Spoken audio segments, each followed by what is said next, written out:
one of the questions that came up in this book was this idea of shutting up and when to do it and when to show up in a way with our words.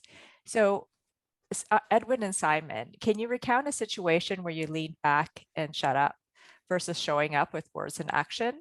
And a second question in relationship to this one is, are you afraid of silence? Simon, Mhm. what do you think? Or Edwin?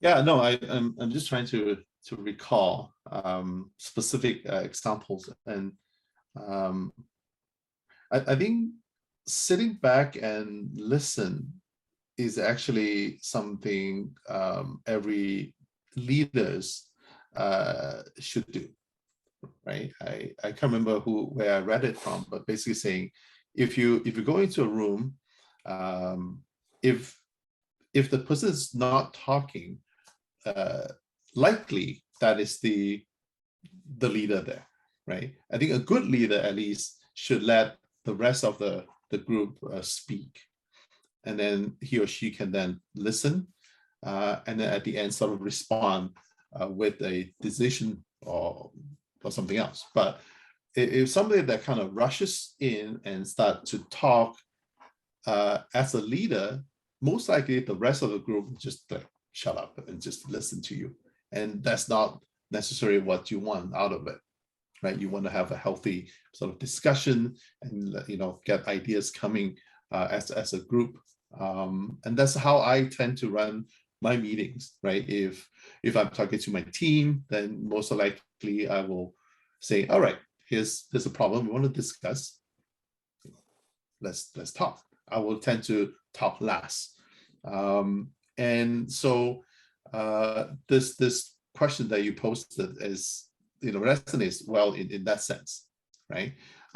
As for your second part about silence, I'm not too concerned about silence. Depends on how long the silence is, obviously. I tend to talk a little bit slower at the beginning because I'm searching for words. I want to make sure I say the right words. It's kind of hard to take something back in a vocal manner. And also the other thing is I learned from Toastmasters is instead of using ums and ahs to try to figure out the words, you introduce some silence. Is actually better than saying that kind of approach. So it kind of built into my delivery nowadays is to talk slow, have some pauses, and let other people speak. So it kind of works quite well for me. Edwin? Yeah, I remember this antidote from years ago, right? God has given us two of these and only one of these, right? So we should use this twice as much as we use this. And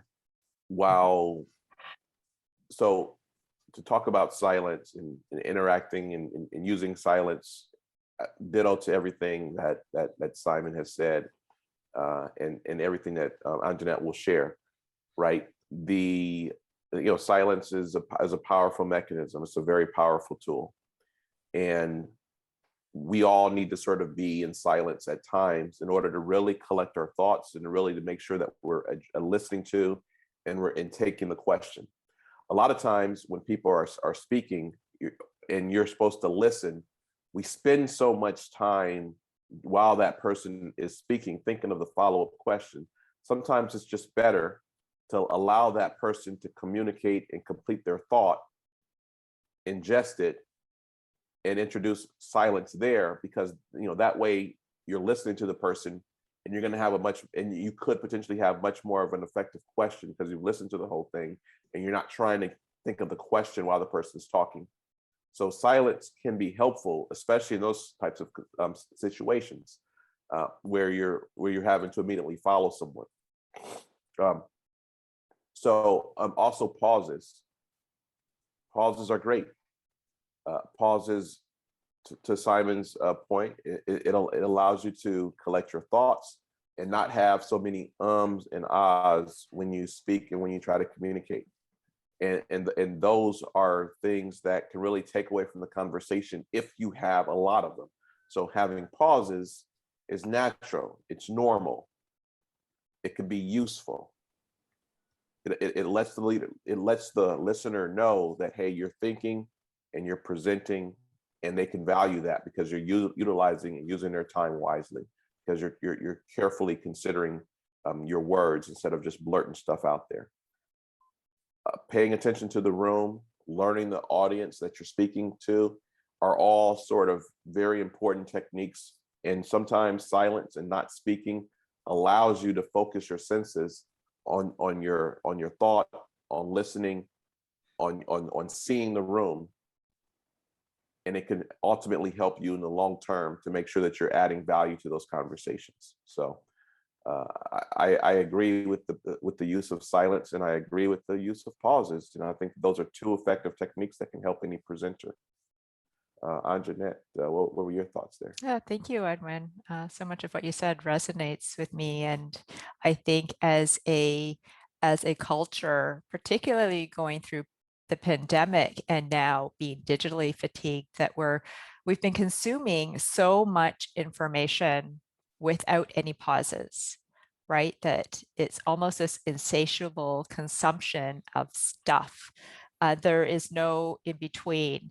In radio, if there is silence, they call it dead air, and it's a bad thing. So it's a constant scrambling to fill that space.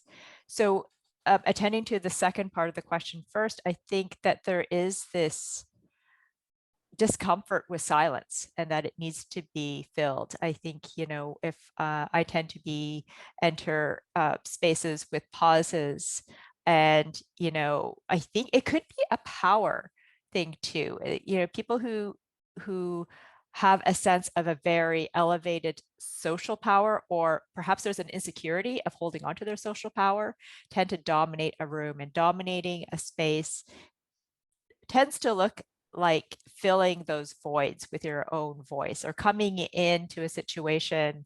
I think, Edwin, you mentioned, we might listen to an answer, but already be thinking about what our follow-up question would be. So we're not fully being aware. We're not fully being present, because we can come in with a plan to a meeting or a personal situation, and it's not just our own experience or our own presence in that room, that we are not there to dominate a particular situation, unless we're lecturing or presenting our ideas. And even then, those questions that can come in, or how those words land in someone else and reflected back on us, could change the dynamic of the conversation, or how we each are presencing in a room.